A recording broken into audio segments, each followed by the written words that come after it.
সুম্মা কাল, তারপরে বললেন কালা রাসূলুল্লাহ সাল্লাল্লাহু আলাইহি ওয়াসাল্লাম বলেছেন উযুর ফজিলত সম্পর্কে। তাহলে উযু ইবাদত এবং আরেক ইবাদতের মাধ্যম, ইবাদত এবং ইবাদতের ওসিলা, মাধ্যম। সালাত সম্পাদনের মাধ্যম উযু, আর উযু এমনিও উযু হিসাবে উযু ইবাদত।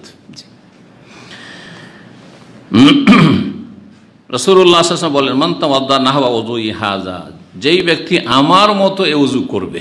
রাসূলুল্লাহ এইরকমই উযু করে দেখিয়েছেন। ওসমান রাদিয়াল্লাহু আনহুর উদ্দেশ্য হচ্ছে এইভাবে আমি রাসূলুল্লাহ সাল্লাল্লাহু আলাইহি ওয়াসাল্লাম উযু করতে দেখেছি। আর তারপরে তিনি বলেছেন আমার এই রকমের উযু যে করবে, সুম্মা সাল্লা রাকাত, তারপরে 2 রাকাত সালাত আদায় করবে, লা ইউহাদ্দিসু ফীহিমা নাফসা, এই সালাতের নাম কি? তাহিয়াতুল উযু, উযু সালামি, উযুর সাথে সংশ্লিষ্ট সালাত।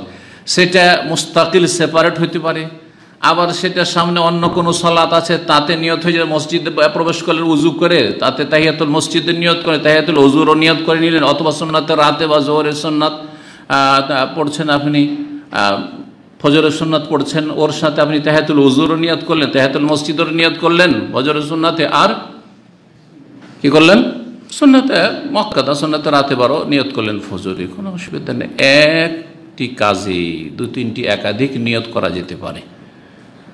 বিশেষ করে ফজরের ক্ষেত্রে মসজিদে গিয়ে কোনো সাহাবী বা রাসূলুল্লাহ সাল্লাল্লাহু আলাইহি ওয়াসাল্লাম প্রমাণিত নেই যে তাহিয়াতুল উযু 2 রাকাত পড়লেন, তাহিয়াতুল মসজিদ 2 রাকাত পড়লেন, আর তাহিয়াত সুন্নাত 2 রাকাত, 4 রাকাত অথবা 6 রাকাত পড়লেন। না, মসজিদে শুধুমাত্র 2 রাকাত। হ্যাঁ, বাসা থেকে যে পড়ে যাবে, বাসাতে আপনি তাহিয়াতুল উযু পড়ে নিয়েছেন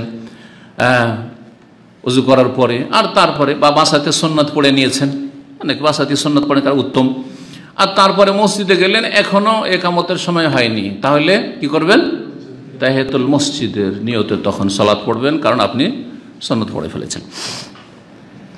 লা ইউহাদ্দিসু ফীহিমা নাফসাহু, এই 2 রাকাত সালাতে নিজের সাথে যেন কোনো কথা না বলে, অর্থাৎ অমনোযোগী না হয়, মনোযোগী হয়ে সালাত আদায় করে, দুনিয়ার চিন্তা চেতনা অথবা কথাবার্তা যেন না আসে।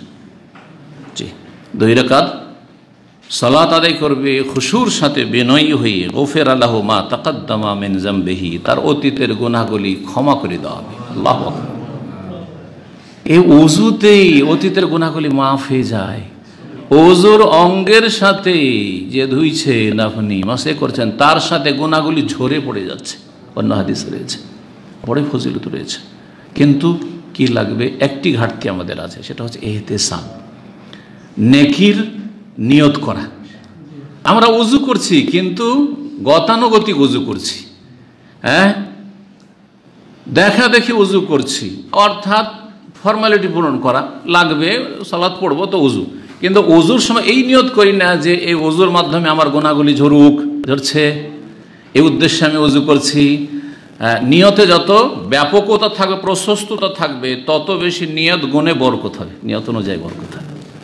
আপনি শুধু এই উযুতে এই নিয়ত করবেন না যে আমি সালাত আদায় করব সেই জন্য উযু করছি, সালাত আদায় করব সেই জন্য, আমার গুনাহ মাফ হবে, গুনাহ ঝরে পড়বে সেই জন্য, আমি এই ফজিলত অতীতের আমার গুনাহগুলি মাফ হয়ে যাক সেই জন্য, ইত্যাদি ইত্যাদি, পরিষ্কার পরিচ্ছন্ন থাকবো, পবিত্র থাকবো সেই জন্য। জি,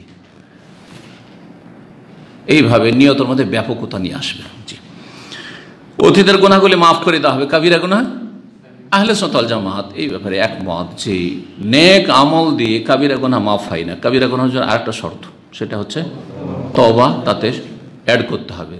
নেক আমল সাথে তওবা করে উযু করলেন, সাগীরা গুনাহগুলি মাফ হলো, তার সাথে তবে আল্লাহ আমার ভুল হয়েছে তুমি মাফ করে দাও, বেশি না, অন্তর থেকে ইখলাসের সাথে নিষ্ঠার সাথে বলে আস্তাগফিরুল্লাহ ওয়া আতুবু ইলাইহি, আল্লাহ তোমার কাছে ক্ষমা চাইছি, নিয়ত করেন ওই যে আমার কাবিরা গুনাহটা হয়ে গেছে, মাফ করে দেবে আল্লাহ রাব্বুল আলামিন। যেমন তোমার কথা নয় আস্তাগফিরুল্লাহ, কিন্তু অন্তর থেকে বেরোইতে হবে।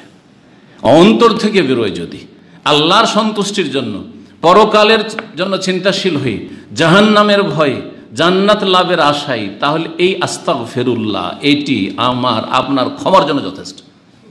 আর শতবার যদি জিকির আজকার পাঠ করেন কিন্তু কলব আর এক দিগন্তে, হ্যাঁ, হৃদয় দুনিয়া নিয়ে মেতে আছে, আস্তাগফিরুল্লাহ আস্তাগফিরুল্লাহ আস্তাগফিরুল্লাহ ওয়া আতুবু ইলাইহি আস্তাগফিরুল্লাহ ওয়া আতুবু ইলাইহি আস্তাগফিরুল্লাহ, কোনো কাজে আসবে না, কোনো কাজে আসবে না। কারণ আজকাল প্রচলিত যে ইস্তেগফার, এরকম ধরনের খুব বেশি ইস্তেগফার করছে, কিন্তু দুনিয়া নিয়ে অন্তর মেতে আছে, আর তারপরে কি বলছে সেই অনুভূতিটা নেই, আর ওই ইখলাস নেই যে আল্লাহ আমাকে মাফ করে দিক, ওই ভয়ভীতি নিয়ে আর ওই মন মেজাজ নিয়ে, ইমানি শক্তি নিয়ে নয়, ওই রকম নয়, তাহলে কাজ হবে না। ইন্নাল্লাহ লা ইয়ানজুরু ইলা সুওয়ারিকুম ওয়ালা ইলা আজসাদ, আল্লাহ শুধু আমাদের দেহ দেখেন না, ভাষা দেখেন না, বা হ্যাঁ কে কত ভালো কথা বলতে পারি সব দেখেন না, ওয়ালাকিন ইয়ানজুরু ইলা কুলুবিকুম ওয়া আমালিকুম, তোমাদের আগে কলব, হৃদয় দেখেন, মনের অবস্থা কি, অন্তর নিয়ে আপনি আল্লাহকে বলছেন আস্তাগফিরুল্লাহ। আর তারপরে আমল দেখেন অবশ্যই। আবার এটা ওই সব সুবিধাবাদীদের জন্য নয় যারা বলছে আমল করে কি হবে, আমার কলব সাফ। না না না, কলব সাফ হলে আমল সাফ হবে। কলব যার সাফ তার আমলও সুন্দর হবে। এই জন্য 2 নম্বরে আমলও বলেছে রাসূলুল্লাহ সাল্লাল্লাহু আলাইহি ওয়াসাল্লাম, ওয়ালাকিন ইয়ানজুরু ইলা কুলুবিকুম ওয়া আমালিকুম।